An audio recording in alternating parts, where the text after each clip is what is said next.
came across an interesting video, and it was with the comedian Joe Lycett. Now, I don't know the guy that well. I don't really know his work, but I am familiar with the publicity act that he done to draw awareness of the company Hugo Boss, sending out cease and desist orders to people they claimed were using the name. But I think the way he saw it was a David and Goliath situation, a big, powerful company kind of picking on small businesses. So by default, he changed the name to Hugo Boss. Um, so he's known, this guy Joe Lycett is known for this sort of ethical comedy act that he does. And the more I see, the more I respect him, actually. Oh, I haven't seen all his work. But the particular case that he dealt with, I'm going to talk about here, is troubling, and it shows how careful people need to be. So a woman basically got a cold call pertaining to be from her bank, NatWest, and in this cold call, she was told that she was a victim of fraud and she needed to give out details in order that they deal with it. And this would go to two different bank accounts. They would, I think, the way they put it, the scam artist was to give out the money that she had in order to that they could secure it. Um, and the details seem to be very, authentic sounding. Anyway, she contacted RBS, which is a parent company of NatWest, or rather NatWest itself. I am not quite sure if that was NatWest or its parent company, but anyway, um, she explained the situation, and you could tell her panic set in as she realized she'd been victim of a major scam, and she lost £11,500, which is a pretty large sum of money for, I think she was planning to put it aside for studies or something like that. But you could tell in her voice, naturally, she was devastated. Um, but they took the view that there was nothing they could do. But the official line from the bank when she tried to sort this problem out was she should have known. It was very dismissive and very um, almost victim blaming. That's what it sounded like to me. So, in order to kind of expose this attitude of the bank, Joe Lycett set himself up as RBS's CEO, Ross McEwen. Um, RBS is the parent company of NatWest, and he wanted to show how easy it would be to calm people into thinking that he was the managing director. Um, yeah, managing director, not CEO. But anyway, he set up false social media accounts. He managed to get quite far and even went into the headquarters with a sort of singing duo of other Ross McEwens, and it was pretty funny. Although they were detained in the building briefly as camera team for illegal filming. But I think that this kind of showed a few things. It showed the flippant attitude of RBS to a customer who had suffered. The good story here, or the good outcome, was that this woman got back all of her money due to the efforts of Joe Lycett. So huge respect to him for doing that. And it was great to see the relief on her face when she got everything back. Unfortunately, for most scam victims, that won't be the case.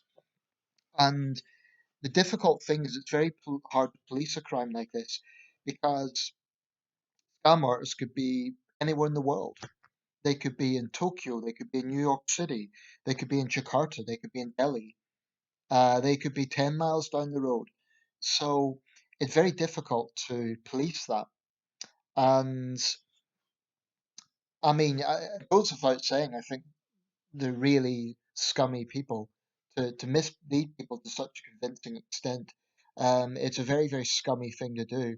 And also, notwithstanding the fact it's very, very hard to catch these individuals, when they are caught, it kind of throws out this idea that just because a crime doesn't involve violence, it's somehow more trivial. A major financial loss can really, really be a very, very stressful and anxiety-producing situation, especially for most people who don't have a fortune to begin with. And something like 11,500 pounds is a lot of money for the average person. Um, but like I say, I mean, it's not the same situation. But when Paris Hilton's dogs were stolen recently, I sympathise with any victim of crime. But scam artists really are scumbags, in my opinion. I mean, I think if they are found out and it's proven, then they should get a custodial sentence. But like I say, in this sort of situation, it's very difficult because it could be operating from another country and probably they'll never be revealed. So, unfortunately, we need to look at others' negative experience to see how to be assertive on these things. But I wouldn't blame this woman, and I don't think she was being naive because, and that's the thing, people get a bit judgmental and think, oh, you were naive or something. But the thing is, criminals like this are very, very skilled at what they do. They know how to convince people, you know, and you can imagine if they are um, tricking a young person who has the wits about them. Imagine what it would be like for a vulnerable old person, or someone with learning difficulties, or something like that. So it really is despicable. But I think the lesson is be super careful with cold calls. I mean, a lot of people don't like cold calls precisely because of the uncertain nature of them.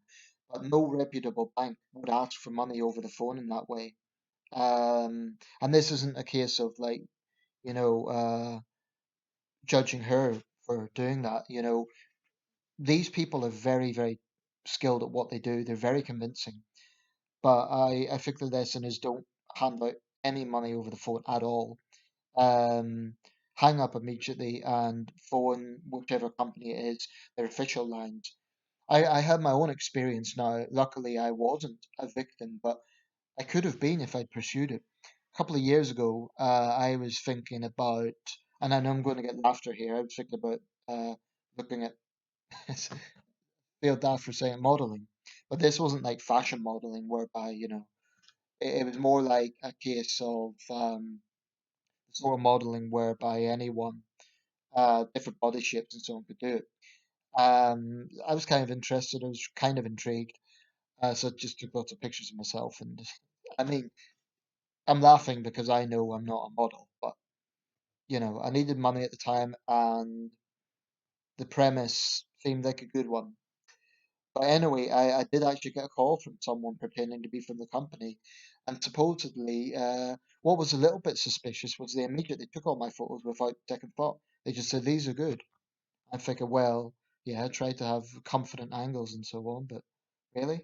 Anyway, I got a call the next day from someone pretending to be from the company, and apparently I would need to go to London for the meeting, and of course I'd have to pay my own way there, which a train ticket to London is not cheap. But I had a uneasy feeling about this. I thought something isn't right here. So I looked at the website, and the big giveaway was they had no phone number. There was no address of, presumably if they're a business, they'd have some sort of postal address. No address, no phone number. And yet the website was very convincing. The shots were authentic looking. It was stylistic. It was done in such a way that was convincing. Now, I never took it very seriously in the first place. It wasn't something that I was very ambitious about or I was going to pursue. But I'm thinking there will be young people out there who will see something like that and they'll send their photos and they will follow the directions. And then they'll get to London and they'll meet at the place they're supposed to meet at, and nothing is there, but maybe they've already made a bank transfer with some sort of service fees or something. Um, I actually had a good mind about phoning the guy back and saying, "Hello, I know what you're up to," kind of trolling him. But of course, they're skilled. He probably would have just not answered. Um, I do think that in the domestic situation, when people are exposed, like it has to be, solid evidence. Um, as scamming people, I think that they really need to face the full wrath of the law because I think it's disgusting to deliberately mislead people, especially calling them out of money. But even, dashing young people's dreams, for example. Me personally, I wasn't taking it that seriously to begin with. But like I say, a young person who maybe has wanted to be a model for years, and then they went down that line. I think it's a despicable thing to do. Um, and it just kind of throws out this notion that just because a crime doesn't involve violence, then it's somehow trivial. I mean, look at con artists who go to an old person's house and say they need repair work done that either they don't need done or they overcharge for that. I feel sorry for the victims, but I also feel sorry for authentic people. I feel sorry for authentic tradespeople who, you know, are kind of tarred with the same brush because of the scumbags who do this sort of thing. Because then, of course, understandably, homeowners would be on the guard and then they won't get business because people are. But then again, I think an authentic tradesperson wouldn't need to solicit in that sort of way. They would rely on their website and people will come to them. But this sort of cold calling, I think there might be a case that it should be against the law because most people don't like it. Charities do it, and it's not that it isn't authentic, especially in the case of charities, it's authentic. But I think they have to understand that most people do not like seeing an unrecognized number and then having to answer it and wondering what the hell it's about. Um, I understand in the case of charities, they need to raise money somehow. I get that, but I do think this business of cold calling, I do think it needs to be phased out, or at least more restricted, because the majority of the public do not like it. They don't respond well to it. It's kind of like those annoying ads that you get that, most people just want to skip past. But it's worse because it causes anxiety to people. Um, anyway, I'll put a link to that clip. I might check out some more Joe Lycett videos because I've noticed he's done this with a lot of different things. What I would like to see is a while back I mentioned um, parking company. They call themselves Euro cars or Euro parking, I think it was. And there was a reprehensible incident. I can't recall if I made a video about this or not, but a woman had overstayed on a car park by 10 minutes, right? But the reason was she had seen a man who was having a heart attack or some serious medical condition, and she went to his assistance. She was a heroine. She went to his assistance, and immediately it was on CCTV. The whole thing was recorded, but you still got fined £100 for this overstay, and this was leading up to Christmas.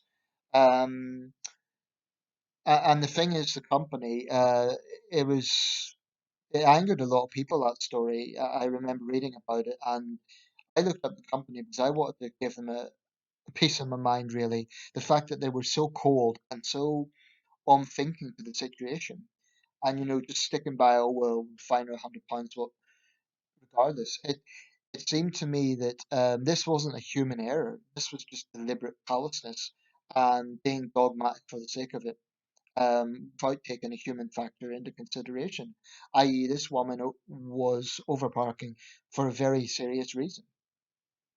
Um, so I would like to see companies like that really, really exposed and facing heat, um, because I think they're parasites. I think they're disgusting.